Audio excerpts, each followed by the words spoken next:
to open your eyes. That's why I keep saying that as a woman, you need to understand that you are at the receiving end. We need to get out of the whole idea that we can make our choice, make stupid choices, and then at the end of the day, we start folding ourselves like victims. Oh my God, he made her have 8 kids without epidural. Hey guys, welcome to another video. Today we're going to be talking about the Ballerina farm wife story, and I really want to have an extensive discussion about this story. I already posted something on my shorts about lessons to learn from the Ballerina farm wife, but I felt like we needed to talk more about it because I kept seeing other videos popping up, people airing their opinions and all of that. And I just feel like there are certain areas that people are not talking about and I really want to talk about. Just in case you don't know what the Ballerina farm wife story is all about, let me break it down. So it's about a young girl. I don't know how old she is right now, but as at when she met her now husband, she was 17 years old. She was in Juilliard. She was a dancer, a ballerina, right? And Juilliard Academy is a very, very hard place to get into. Like, you have to be very, very, very, very good to be able to get into Juilliard. And she was able to do that at that age, at that time, right? So she was able to get into the academy, which is very hard to get into. So she was exceptionally good. She's always wanted to be a ballerina, right? And she was already on the path following her dreams until she met this man. All right, I don't know how old he was when they met, but then when they met, initially he was asking her out for a long time and she never agreed. She did not want to date him, right? Focused on her dreams and all of that. She did not want him.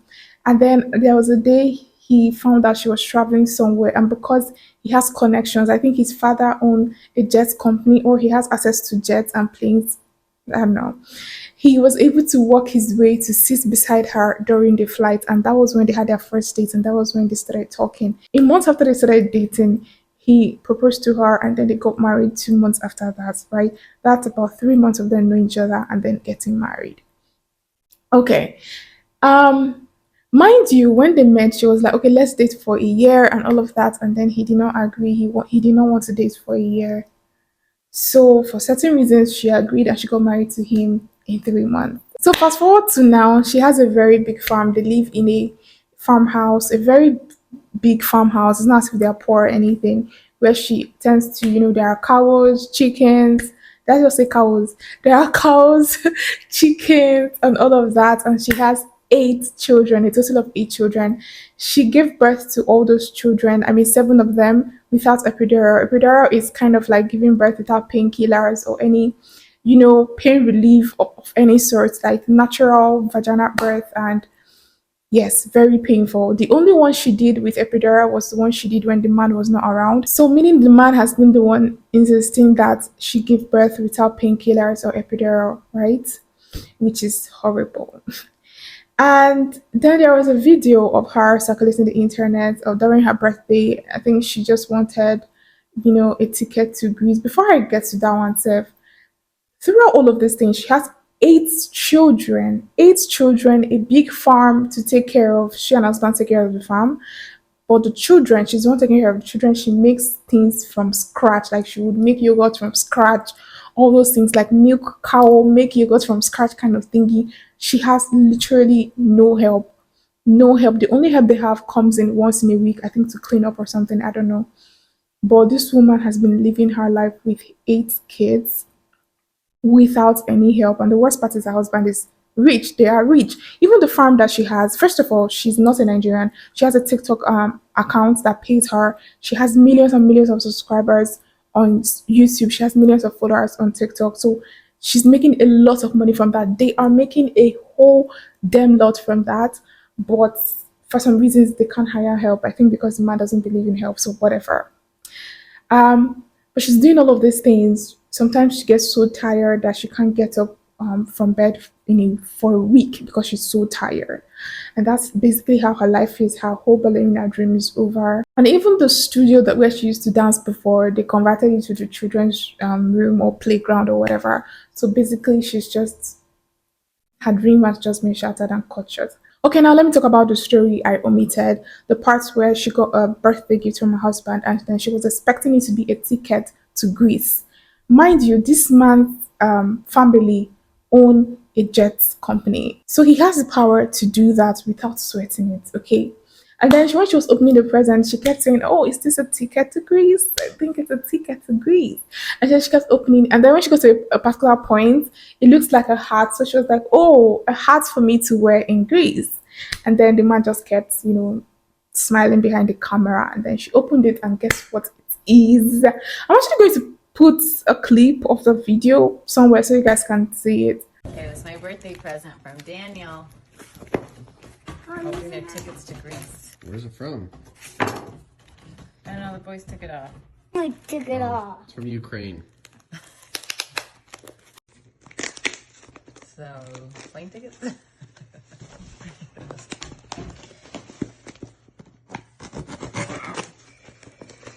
Ooh, a hat I can wear in Greece. It's not a hat. It's not. Oh, my egg apron! Eggs in it. Great, then you can gather eggs. So cute. It's really cute. It's a cute one. That's the best. You're welcome. Thanks, honey. Not for a long time. A freaking egg apron, guys. And then he kept saying, "It's from Ukraine," or whatever. And later on, he now said, "You're welcome." Oh my God, I felt so sorry for her from the video. Now, this is my take. The first thing that's actually pissing me off is the fact that we're all acting as if this is the first woman to ever give up her dreams because of marriage and is in the same shoes as her. There are so many women that are literally in the same position as she is in different shape and different forms. Okay, they give up their dream to raise a family. They have no rest. They are working like maids. The entire world is centered around doing house chores and taking care of kids. That's all their life is all about. And sadly, so many of them are like that until they die. So many of us, our mothers, live that kind of life until they died. Our grandparents did that until they died. So we're sounding as if it's so new. Oh my God, what the heck? It is not new. Why do you think I keep preaching and saying we women need to get our life straight, especially when it comes to this marriage of a thing? Don't see it as one big deal, because why would a 17-year-old Juilliard student decide to get married? Why? Not just decide to get married at 17, or I don't even know how old she was, but let's just say she got married at a very young age, right? Why would somebody with that kind of bright future decide to throw all that for marriage? I know a lot of times people say things like, "Oh my God, when you find the right man, it will be easy." Guys, things get in the way. I'm not saying don't get married early, but if you're like every other woman that just wants to get married and have kids and that's all, then go ahead, be my guest.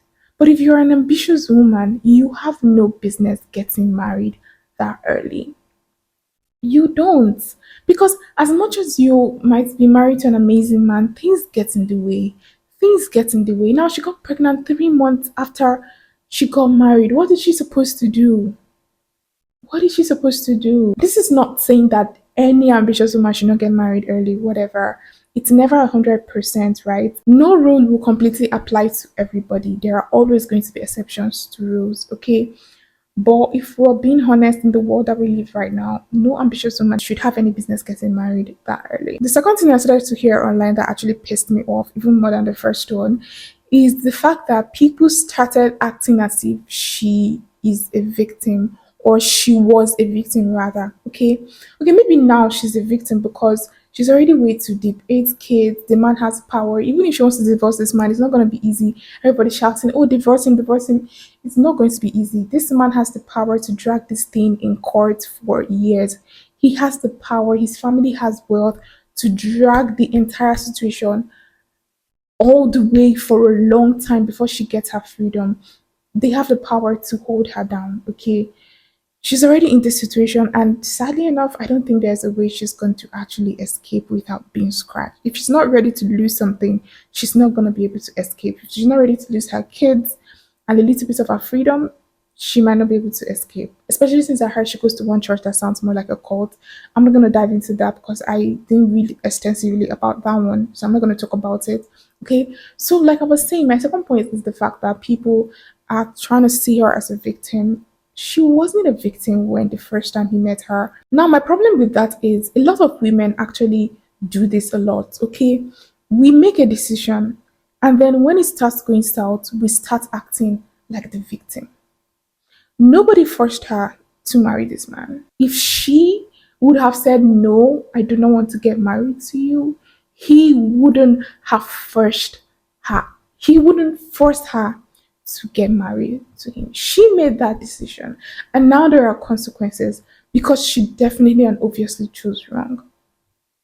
We need to get out of the whole idea that we can make our choice, make stupid choices, and then at the end of the day, we start folding ourselves like victims. Oh my God, he made her have 8 kids without epidural. He made her not have a maid. He made her do this. He made her do that. Yes, right now we can say he did make her do all of those things, but at the beginning you need to open your eyes. That's why I keep saying that as a woman you need to understand that you are at the receiving end. We're not yet in that world where women have equal power, where women have equal say, where women are seen the same way or are given the same opportunity or the same grace as men. We are not yet living in that world. As a woman, you need to open your eyes. You are going to be at the receiving end of a lot of things. Good and fine, there are great men out there. There are men that are acting different. There are men that are seeing things differently. There are men that don't believe in certain norms or certain cage that they've caged women in. But at the end of the day, you guys, women are at the receiving end. See, now she's married to this man. This man is living his dream. He's in a farmhouse having the dream and the kids of his life, but who is suffering it? The woman. He's the one making the final decisions to not have mates. He's the one making the final decisions to have more kids. He's the one making the final decisions for her not to even have a freaking epidural when she's giving birth. It's her body, but he's having the final say. And what will a lot of people say? It's her husband.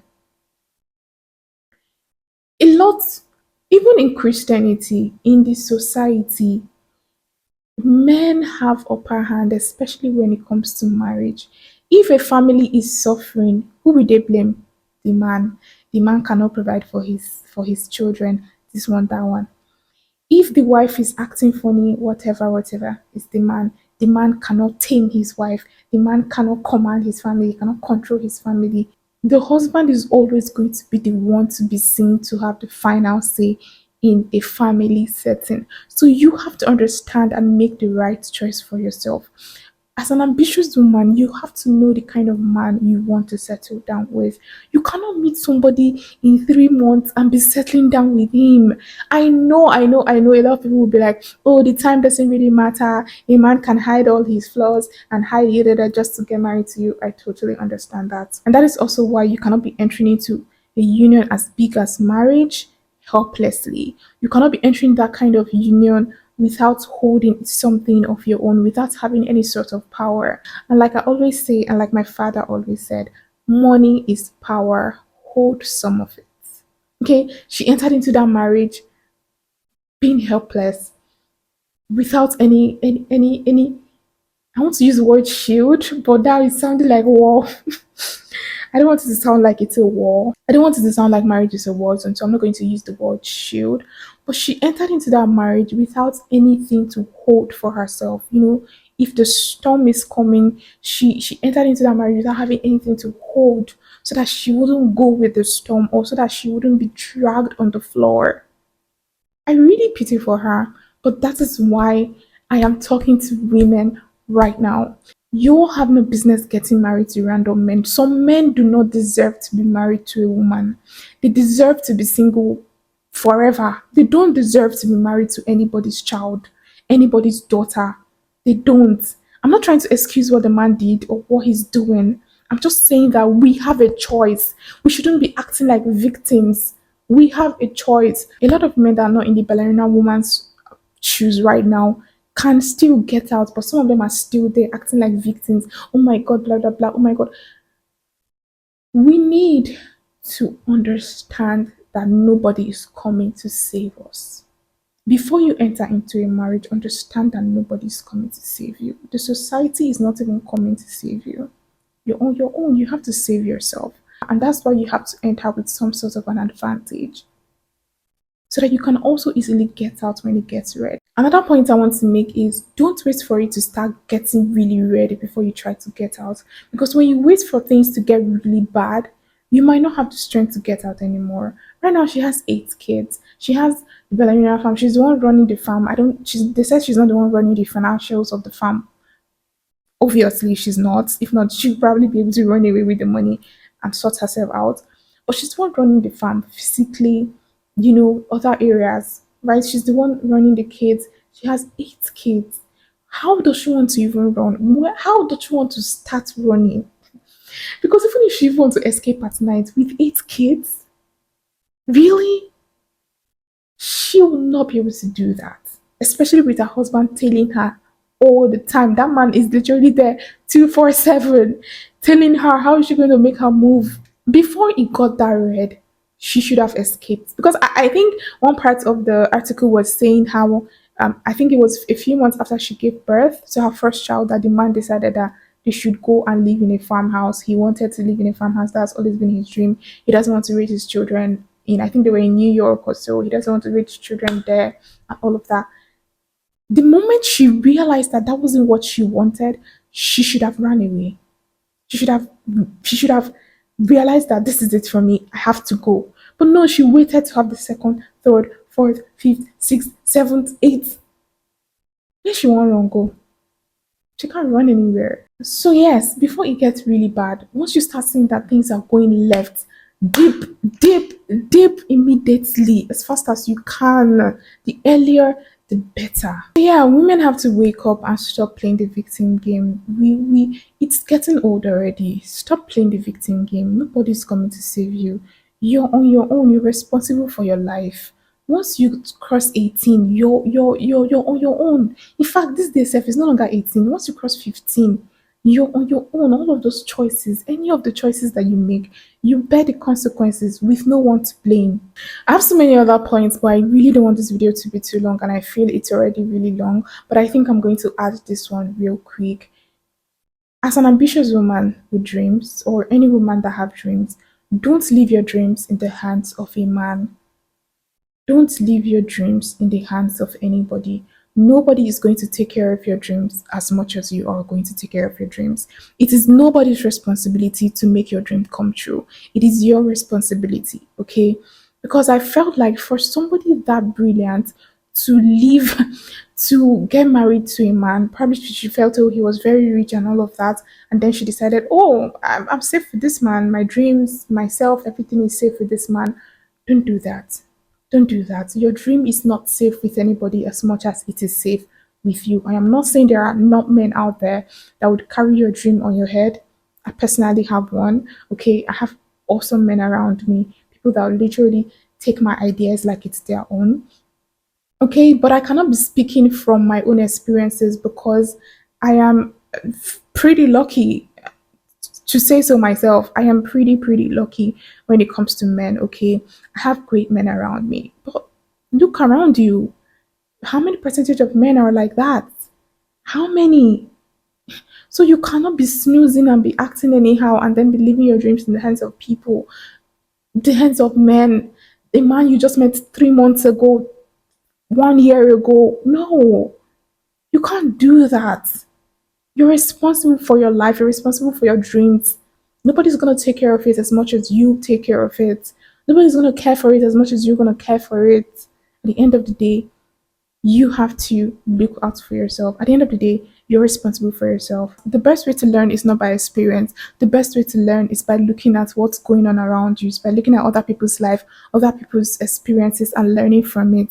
You don't have to experience something before you learn from it. And that's one of the reasons why when I say certain things, it doesn't mean I'm actually personally going through it. I see people going through it, and I come here to tell you guys to please open your eyes so you don't have to go through that. I know I said I don't want this video to be long, and the last point was kind of where I wanted to stop, but let me just say this real quick. The gaze of a man is not validation, okay? Because I keep trying to think of what was in her brain when that man came to her.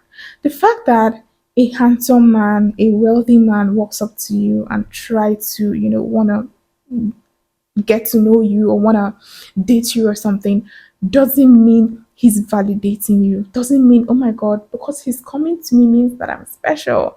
No. If you say no, he'll move on to the next woman. It doesn't validate anything. Because why will a Juilliard student marry somebody at that young age? She clearly wasn't in love in 1 month. Definitely not. It was something else that was running in her brain that made her settle with him. Okay? So it is not validation. A man walking up to you, especially as teenagers, a guy walking up to you, saying things to you, oh my god, I love you, blah blah blah. Oh my god, you look so sexy. Oh my god, I want your body. Oh my god, I'm always thinking about you. It's not validation. It's not any validation. See, men are always going to be attracted to women. Women are always going to be attracted to men. Sex is always going to be a thing that would keep happening to the end of time. It is natural. It is nature of human beings to be attracted to each other. We are supposed to be attracted to each other. We are supposed to want to be with each other. We're supposed to want company with. It is normal. Okay, if you say no, he's moving on to the next person.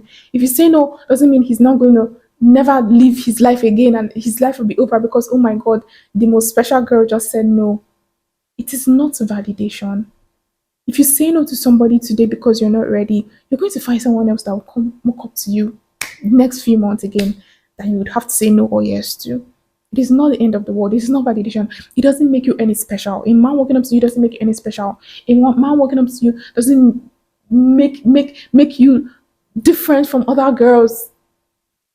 So don't start feeling different. Don't start feeling on top of the world because, oh my god, I have a boyfriend and this other person doesn't. Oh my god, this guy came to ask me out and he didn't ask this other girl out. It doesn't mean anything. This is all I want to say about this topic. If you watched to the end, then you definitely enjoyed it.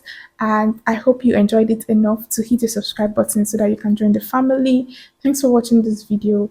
I'll see you in my next video. Before you go, don't forget you are enough and God has given you everything you need to succeed. Bye.